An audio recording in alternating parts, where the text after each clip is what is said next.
Crise sécuritaire, embargo, prolifération des fake news, c'est dans ce contexte que la presse malienne va célébrer la Journée internationale de la liberté de la presse. Toutes choses qui, selon Bandjougou Dante, président de la Maison de la presse, rendent délicate la pratique du métier au Mali. Nous sommes partagés parfois entre plusieurs sentiments qui sont des sentiments objectifs. D'un côté, nous avons un pays en guerre qui aussi est en froid avec la communauté internationale et des forces armées qui sont engagées dans un conflit avec les groupes armés terroristes.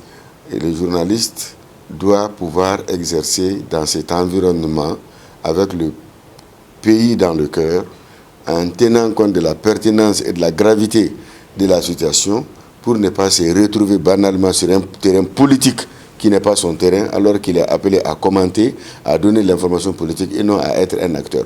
Malheureusement, nous constatons aujourd'hui que les incompréhensions diplomatiques entre les pays se jouent aussi sur le plan médiatique. Le journalisme sous l'emprise du numérique, c'est le thème mondial que le Mali a reconduit, conscient des enjeux de cette thématique. Ces dernières années, le boom des sites en ligne s'est fait de façon anarchique, le secteur n'étant pas réglementé. Tous les médias presque au Mali aujourd'hui sont des bimédias. Cela signifie que la presse numérique aujourd'hui a été très bien comprise et très bien utilisée et le secteur se porte très bien, même si nous sommes un peu dans l'anarchie, que le secteur n'est pas aujourd'hui régulé par une loi et n'importe qui ou bien tout le monde peut se donner ce luxe de créer ce qu'on appelle les sites d'information, les web TV, les web radios qui ne sont pas encore réglementés. Sinon, en matière d'utilisation, surtout sur les plans quantitatifs, comparativement aux autres pays, le secteur de la presse numérique se porte très bien. En moins d'une semaine de la célébration de cette liberté de la presse, la haute autorité de la communication a définitivement interdit la diffusion de RFI et de France 24 au Mali. Une situation qui fait peser une paire bleue dans le milieu des correspondants de presse. En tant que correspondant de presse, j'ai une très grande peur pour exercer ce métier-là au pays, vu que les autorités de la transition ne badinent plus avec certaines informations qui sont d'ordre informatif, mais que ces autorités pensent que c'est une atteinte à la sûreté du pays.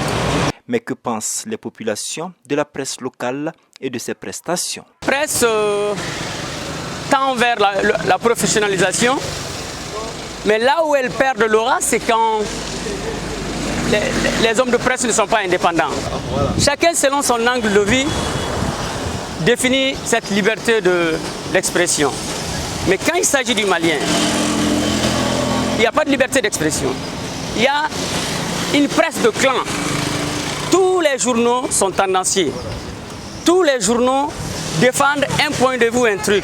Quelle attitude adopter en vue de pouvoir faire son travail sans crainte sera certainement la question centrale des échanges lors de cette journée du 3 mai à la Maison de la Presse. Mohamed Danyoko pour VOA Afrique, Bamako.